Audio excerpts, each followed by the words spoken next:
এজন্য মানুষ যদি দুনিয়ায় কারো গোলাম হয়, ওই গোলামিও যদি যথাযথভাবে করে, বলে মনিবের সে প্রিয় হয়ে যায়। সুলতান মাহমুদ গজনবী রহমাতুল্লাহি আলাইহি, ওনার একজন গোলাম ছিল, গোলামের নাম হলো আয়াজ। দেখতে কালো, চেহারা ভালো না। গোলামের ঘরের গোলাম আয়াজ, চেহারা দেখতে সুন্দর নয়। বলে আফ্রিকান মানুষ দেখতে সুন্দর লাগে না, কিন্তু বাদশাহ তাকে খুব মহব্বত করে, ভালোবাসে। যেখানেই যায় বাদশাহ তারে সাথে নিয়ে যায়, রাষ্ট্রীয় সফরে যায় বাদশাহ সাথে নিয়ে যায়। বলে বাদশার অন্দর মহলে কাউকে প্রবেশ করতে দেয় না, ওখানেও আয়াজকে নিয়ে যায়। এইবার রাজ্যের যারা মন্ত্রী আছে, উজির আছে, সেনাপতি আছে, এরা চিন্তা করে, বাদশার মনে হয় মাথা খারাপ হয়ে গেছে, গোলামকে রাখবে সব সময় পায়ের কাছে, আদেশ করবে, কাজ করাবে, খাটাবে। কিন্তু এই গোলাম রে তো দেখি সুলতান মাহমুদ নিজের ঘরে পর্যন্ত নিয়ে যায়। আল্লাহ তাআলা এই দুনিয়াতে আমাদেরকে বিনা কারণে পাঠান নাই। আল্লাহ তাআলা আমাদের পাঠানোর উদ্দেশ্য হলো তার পরিচয় জানা, তার গোলামি করা। আল্লাহ সুবহানাহু ওয়া তাআলা কোনো কারণবিহীন আমাকে আপনাকে সৃষ্টি করবেন, এটাও হতে পারে না। আরবিতে একটা প্রবাদ আছে, ফিআলুল হাকিম লা ইয়াখলু আনিল হিকমা। মহাপ্রজ্ঞাময়ের কোন কর্ম হিকমত শূন্য নয়, কারণ শূন্য নয়। আল্লাহ সুবহানাহু ওয়া তাআলা হলেন হাকিম, মহাপ্রজ্ঞাময়। স্বাভাবিকভাবে জাগতিক শিক্ষায় শিক্ষিত কোনো ব্যক্তি যদি এমন কোনো কাজ করে যেই কাজের দুনিয়ারও কোনো কল্যাণ নাই, আখিরাতেরও কল্যাণ নাই, এমন কোন কাজ যদি কেউ করে, আমরা কি বলি? আরে মিয়া, আপনি শিক্ষিত মানুষ, আপনি এটা কোনো কাজ করলেন যেটার দ্বারা দুনিয়ারও ফায়দা নাই, আখিরাতেরও ফায়দা নাই, এটা কোনো কাজ হইল? তাহলে দেখুন, দুনিয়ার একজন জাগতিক শিক্ষায় শিক্ষিত ব্যক্তি যদি কোনো কাজ করে যেই কাজটা বেহুদা, তাহলে তাকে আমরা বলি যে আপনি জ্ঞানী মানুষ হয়ে এই কাজটা কেমনে করলেন, বা এটা কেন করলেন? আর আল্লাহ তাআলা হলেন হাকিম, মহাপ্রজ্ঞাময়।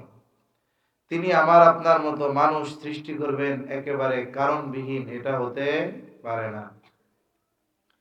আল্লাহ সুবহানাহু ওয়া তাআলা কোরআনুল কারীমের মধ্যে বলেন, আফা হাসিবতুম আন্নামা খলাকনাকুম আবাসাও ওয়া আন্নাকুম ইলাইনা লা তুরজাউন।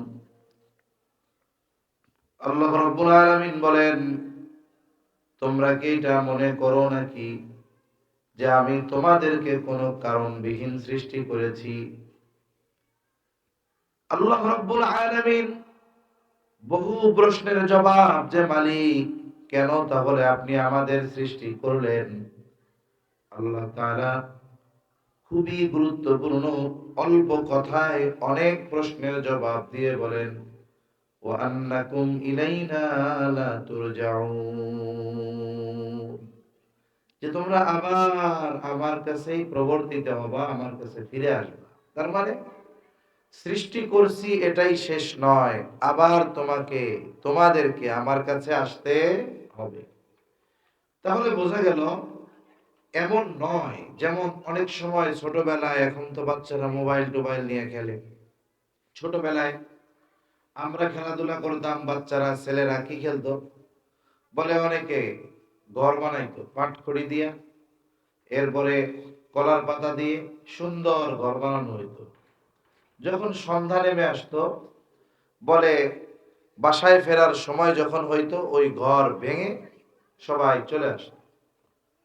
তা এই ঘরটা বানাইছে, ওটা সে জানে ফিরে আসার সময়টা আমি ভেঙে চলে আসব। কিন্তু আল্লাহ তাআলা মানুষ বানিয়েছেন, দুনিয়ায় পাঠিয়েছেন, মরে যাবে, পচে গলে শেষ হয়ে যাবে, এর দ্বারাই শেষ নয়, বরং আল্লাহ তাআলা জানিয়ে দিলেন আবার তোমাদেরকে আমার কাছে ফিরে আসতে হবে। তাহলে মধ্যবর্তী যে সময়গুলো, এই মধ্যবর্তী সময়গুলো আমরা কি করব? আল্লাহ রাব্বুল আলামিন আরেক জায়গায় বলেন, ওয়ামা খালাকতুল জিন্না ওয়াল ইনসা ইল্লা লিয়াবুদুন। আল্লাহ রাব্বুল আলামিন বলেন, আমি মানুষ এবং জিনকে সৃষ্টি করেছি আমার ইবাদতের জন্য। তার মানে আল্লাহ তাআলার দাসত্বের জন্য আমাদেরকে সৃষ্টি করা হয়েছে। আল্লাহ তাআলার পরিচয় জানার জন্য আমাদের সৃষ্টি করা হয়েছে।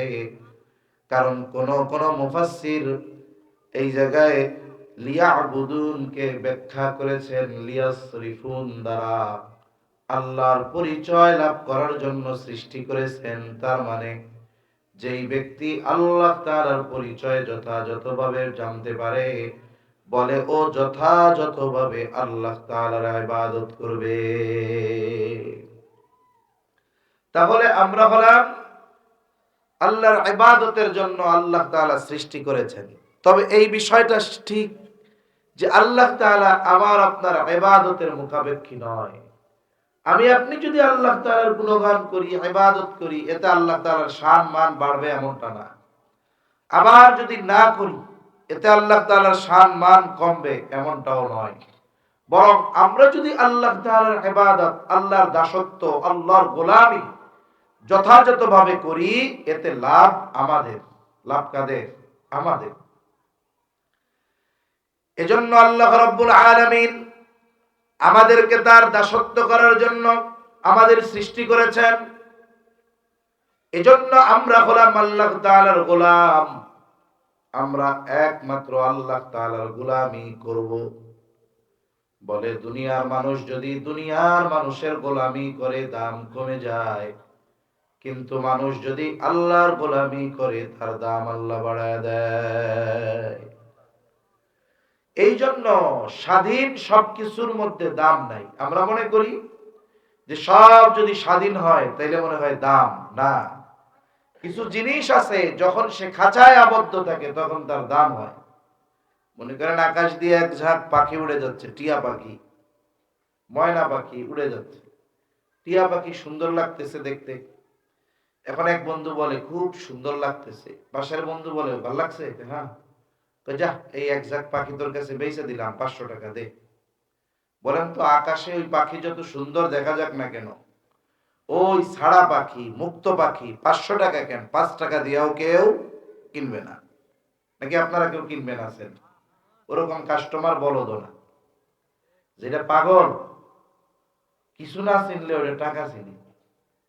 এই পৃথিবীতে যত পাগল আছে দেখবেন উলঙ্গ হয়ে ঘুরে, কিন্তু টাকা ঠিকই চিনে। তো 5 টাকা দিয়ে কোনো পাগলেও এই ছাড়া পাখি কিনবে না। কিন্তু যদি ওই পাখিগুলোর মধ্যে থেকে একটা পাখি খাঁচার মধ্যে আবদ্ধ করে আনা হয়, আর যদি ওই পাখিকে 2-4টা বাংলা শব্দ মানুষের বুলি শিখায় দেওয়া যায়, বলে 500 টাকা নয় 5000 টাকা দিয়ে ওই খাঁচায় আবদ্ধ পাখি কেনার মানুষের অভাব হবে না। এজন্য যারা আল্লাহর গোলামির বাইরে যাইতে চায়, স্বাধীনভাবে চলতে চায়, এরা আল্লাহর কাছে দামি হয় না। একটা হলো চাকর আর একটা হলো গোলাম, দুইটার মধ্যে তফাৎ আছে। চাকর হলো দুই পক্ষের মধ্যে চুক্তি হয়। আপনি চাকরি করবেন এক জায়গায়, তারা আপনাকে কিছু শর্ত দিবে, আপনিও তাদের কিছু শর্ত দিবেন। তারা কি চায়? বলে মাস্টার্স কমপ্লিট হতে হবে, বয়স এত হতে হবে। বলেন তো বেতনটা যদি আপনার মনোভূত না হয়, আপনি তার চাকরি করবেন না। তার মানে চাকরির ক্ষেত্রে দুই পক্ষেরই কিছু না কিছু শর্ত থাকে। কিন্তু গোলাম আর মনিবের সম্পর্কের ক্ষেত্রে কোনো শর্ত নাই, চুক্তি নাই। বলে গোলাম তার ইচ্ছাটাও মনিবের ইচ্ছা, গোলাম নিজ ইচ্ছায় বিবাহ করতে পারে না। এই জায়গায় মনিবের ইচ্ছার প্রাধান্য দিতে হয়। এই জন্য আমরা যখন আল্লাহর গোলাম, তখন আমাদের ইচ্ছাটাও আমাদের মতো চলবে না, বরং আমাদের ইচ্ছাটাও যার আদেশ মতো চলবে তিনি কে? দুনিয়ায় মানুষ যদি মানুষের গোলামি করে, যদি যথাযথভাবে করে, অনেক সময় মনিবের কাছে প্রিয় হয়ে যায়। বাংলাদেশের অনেক অঞ্চল আছে, বিভিন্ন জায়গায়, সিলেট অঞ্চল আছে, অনেক জায়গায় দেখছি বিশাল বাড়ি, চারদিক দিয়ে দেওয়াল দিয়ে ঘেরা, বাড়ির মধ্যে সুইমিং পুল আছে, ডুপ্লেক্স আলিশান বাড়ি, ভেতরে বাগান। বড় পুকুর, কিন্তু বাড়ি যে বানাইছে সে থাকে না, সে থাকে লন্ডন। 3-4 বছর পরে একবার আসে, 2-3 মাস থেকে আবার চলে যায়। ওই বাড়িতে খালি থাকে তা না, কেয়ারটেকার থাকে।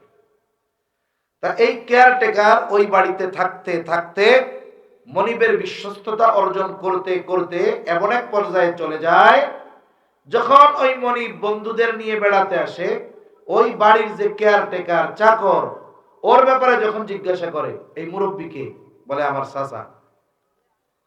ছিল বাড়ির চাকর, কিন্তু বলে কি চাচা। কেন? বলে 2 যুগ ধরে এই বাড়িতে বিশ্বস্ততার সাথে সে তার দায়িত্ব পালন করতেছে। এজন্য মনিব যে সে তারে চাকর পরিচয় দিতে ইতস্তত করে, এই বিশ্বস্ততার কারণে তাকে অন্যদের কাছে পরিচয় করায় দেয় যে ইনি হলো আমার মুরব্বী চাচা। এজন্য মানুষ যদি দুনিয়ায় কারো গোলাম হয়, ওই গোলামিও যদি যথাযথভাবে করে, বলে মনিবের সে প্রিয় হয়ে যায়। সুলতান মাহমুদ গজনবী রহমাতুল্লাহি আলাইহি, ওনার একজন গোলাম ছিল, গোলামের নাম হলো আয়াজ। দেখতে কালো, চেহারা ভালো না। গোলামের ঘরের গোলাম আয়াজ, চেহারা দেখতে সুন্দর নয়। বলে আফ্রিকান মানুষ দেখতে সুন্দর লাগে না, কিন্তু বাদশাহ তাকে খুব মহব্বত করে, ভালোবাসে। যেখানেই যায় বাদশাহ তারে সাথে নিয়ে যায়, রাষ্ট্রীয় সফরে যায় বাদশাহ সাথে নিয়ে যায়। বলে বাদশার অন্দর মহলে কাউকে প্রবেশ করতে দেয় না, ওখানেও আয়াজকে নিয়ে যায়। এইবার রাজ্যের যারা মন্ত্রী আছে, উজির আছে, সেনাপতি আছে, এরা চিন্তা করে, বাদশার মনে হয় মাথা খারাপ হয়ে গেছে, গোলামকে রাখবে সব সময় পায়ের কাছে, আদেশ করবে, কাজ করাবে, খাটাবে, কিন্তু এই গোলাম রে তো দেখি সুলতান মাহমুদ নিজের ঘরে পর্যন্ত নিয়ে যায়। ওনার কি মাথা খারাপ? আমাদের মতো সম্মানী ব্যক্তিদেরকে কি দেখে না? একটা সময় এই কথাটা পর্যায়ক্রমে একের কানে যাইতে যাইতে এক সময় বাদশার কানের মধ্যে পৌঁছায় গেল। সুলতান মাহমুদ কিছুই বলেন না। সুলতান মাহমুদ গজনবী রহমাতুল্লাহি আলাইহি একদিন দরবারের মধ্যে বসা, হঠাৎ করে তিনি তার সম্পদের রক্ষণাবেক্ষণের দায়িত্ব, যে কোষাগারের দায়িত্বে যিনি আছেন, তারে বলতেছে, আমার এই ধন সম্পদের ভান্ডার থেকে সবচাইতে দামি হীরার টুকরাটা আমার সামনে নিয়ে আসো। বলে বাদশাহ নামদার সুলতান, আমার দ্বারা এই কাজ অসম্ভব, আমি পারবো না। এইবার বাদশাহ তার আচরণে খুশি হয়ে গেলেন, 1 থলে স্বর্ণ মুদ্রা দিয়ে দিছে। ও তো চিন্তা করছে, আমার মনে হয় পরীক্ষা নিছিল, আমি পরীক্ষায় পাস, নাহলে কি আমাকে পুরস্কার দেয়? এইবার আর একজনে ডাক দিছে উজির, বলে এই হীরার মূল্য জানো? বলে হ্যাঁ জানি। ফ্লোরের উপরে আসার দাও। যেই কাজ মন্ত্রী করে নাই, না কইরা 1 থলে স্বর্ণ মুদ্রা পাইছে, উজিরে পিটাইলেও কি ওই কাজ করবে নাকি? উজির আরো তেল মারা অবস্থা, না না এটা কেমনে করবো, মইরা যাবো, তুমি পারবো না। আচরণে খুশি হয়ে এবার 1 থলে স্বর্ণ মুদ্রা দিয়ে দিছে। সেনাপতিকে বলে, সেনাপতি হীরার মূল্য জানো? বলে হ্যাঁ জানি। বলে ধরো, আষাঢ় মারো ফ্লোরের উপরে। আগের 2 জন নামাইরা টাকা পাইছে, এ তো জীবন গেলেও মারবে না। বলে বাদশাহ নামদার, যেই সম্পদ অর্জনের জন্য আমরা জীবন বাজি রেখে যুদ্ধ করি, এটা নিজের হাতে বিনষ্ট করব, অসম্ভব, পারবো না। বাদশাহ খুশি হয়ে গেলেন, আরো 1 তুলা স্বর্ণ মুদ্রা তারেও দিলেন। 3 জনে তো মনে মনে খুশি। এবার পাশে দাঁড়ানো গোলাম আয়াজ, আয়াজকে ডাক দিয়ে বলে, আয়াজ তুমি কি এই হীরার মূল্য জানো? বলে হ্যাঁ জানি। মারো জমিনের উপরে আছাড়।